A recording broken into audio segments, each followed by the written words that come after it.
Hello dear friends. तो आज का ये सेशन क्लास 12th साइंस के स्टूडेंट्स के लिए काफ़ी शानदार होने वाला है, क्योंकि इस वीडियो में हम क्लास 12th केमिस्ट्री के टॉप 50 ऑब्जेक्टिव क्वेश्चंस देखने वाले हैं। मैं आपको ऑब्जेक्टिव क्वेश्चंस आंसर के साथ प्रोवाइड कराने वाला हूं, तो आप इस वीडियो को बिल्कुल भी स्किप ना करें। तो चलिए वीडियो स्टार्ट करते हैं। आपका क्वेश्चन नंबर फर्स्ट है कि निम्न में से हाइड्रोजन बंध युक्त आणविक ठोस है। तो इसका राइट आंसर होगा आपके ऑप्शन नंबर ब HF। अब हम बात कर लेते हैं कि हाइड्रोजन बंध किन के बीच बनता है। हाइड्रोजन बंध हाइड्रोजन और उच्च विद्युत ऋणात्मक तत्व के साथ बनता है। तो यहाँ पर आप देख सकते हो, यहाँ पर उच्च विद्युत ऋणात्मक तत्व एक फ्लोरीन है और एक क्लोरीन है।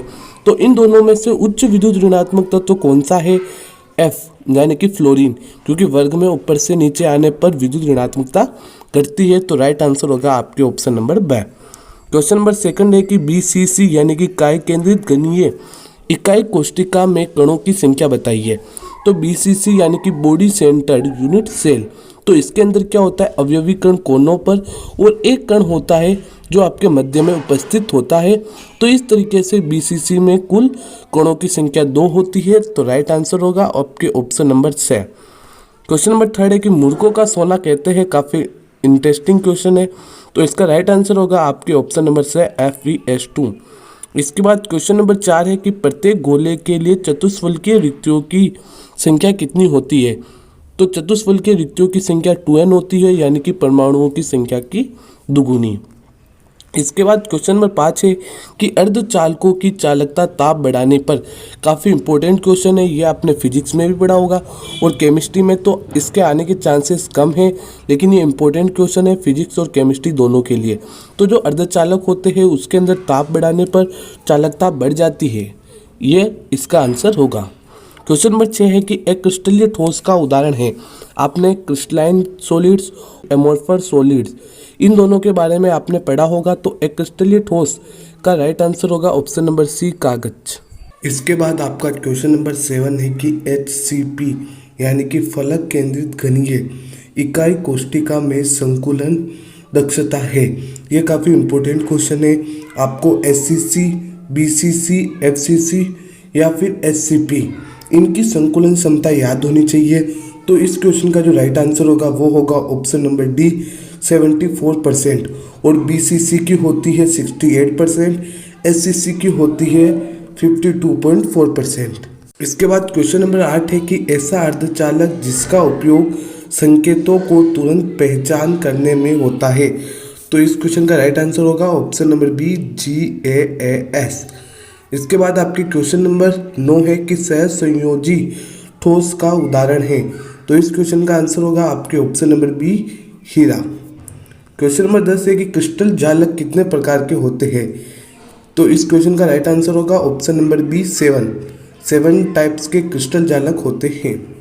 क्वेश्चन नंबर 11 है जो इम्पोर्टेंट क्वेश्चन है, क्या है आदर्श विलयन के लिए आवश्यक शर्तें हैं। आइडियल सॉल्यूशन यानी कि आदर्श विलयन के लिए आवश्यक शर्तें क्या है।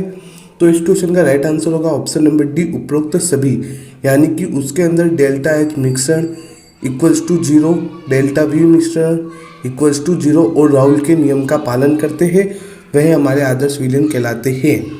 इसके बाद क्वेश्चन नंबर 12 है कि जब किसी विलायक में कोई भी विलेय मिलाया जाता है तो क्या होगा।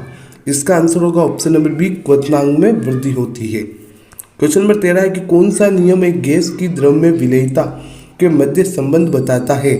तो इसका राइट आंसर है ऑप्शन नंबर C हेनरी नियम, और हेनरी लॉ काफ़ी इंपॉर्टेंट है। आप हेनरी के नियम को अच्छे से याद कर लीजिएगा, आपके एग्जाम में शॉर्ट क्वेश्चंस बनता है।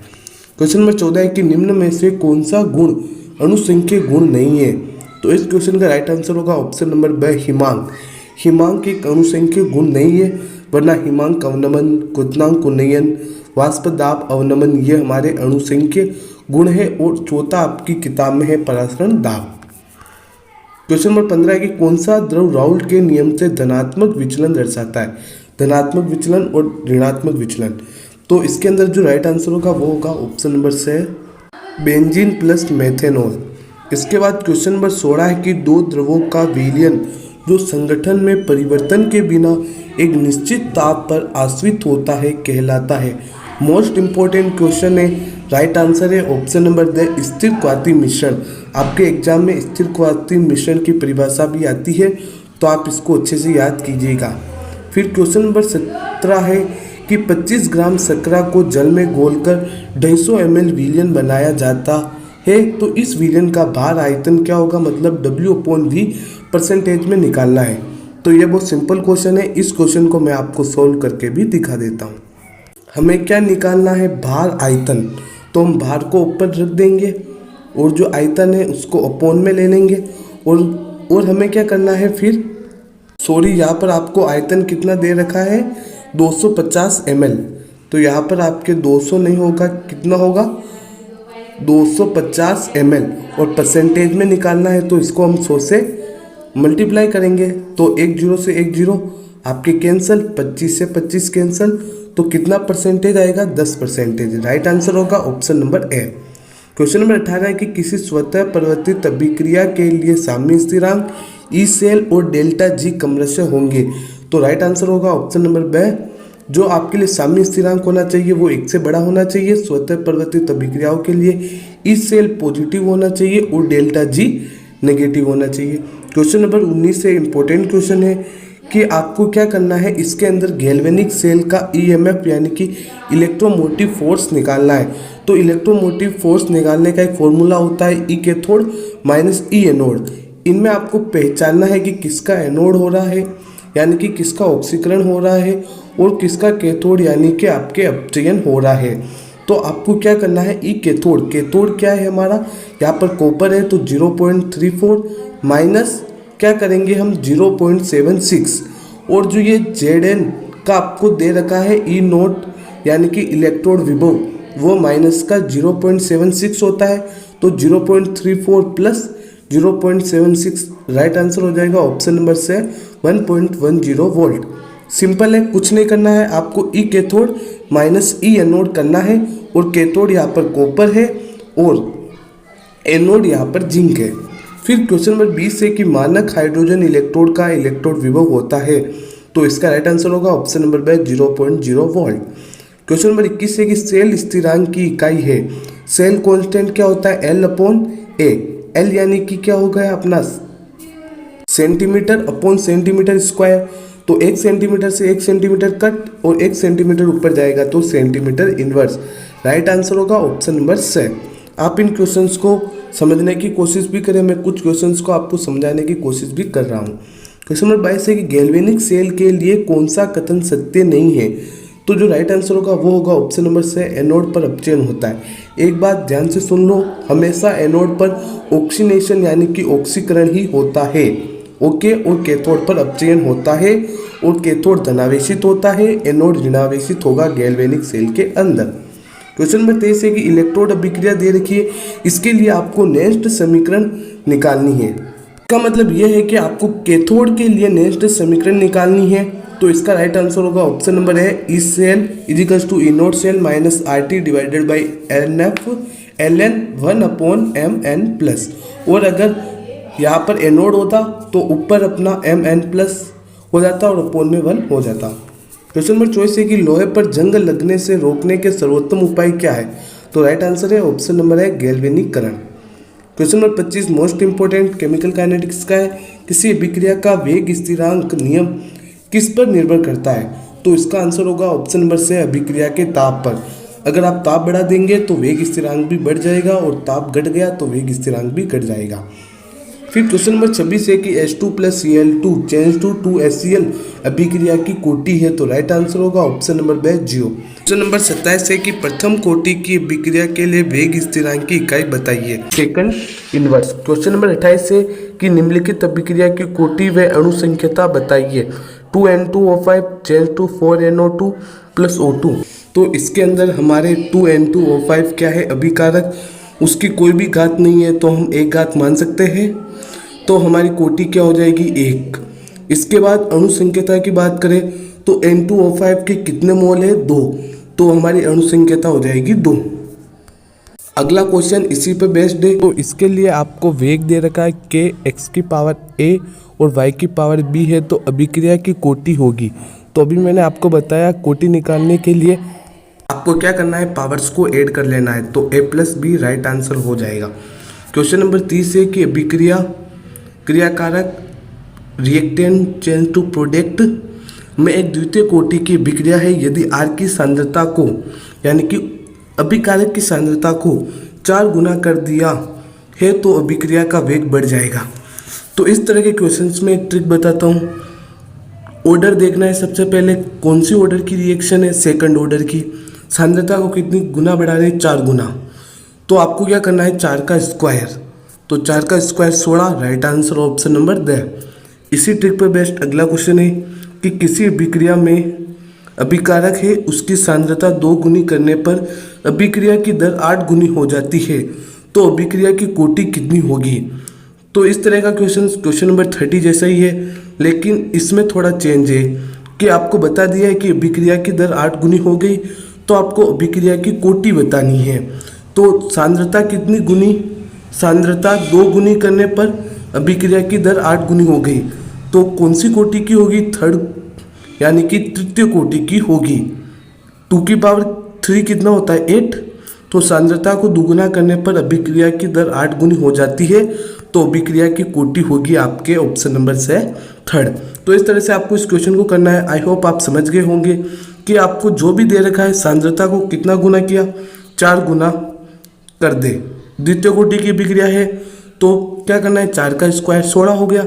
इसके अंदर सांद्रता को दुगुनी करने पर अभिक्रिया की दर 8 गुनी हो रही है, तो अभिक्रिया की कोटि निकालनी है।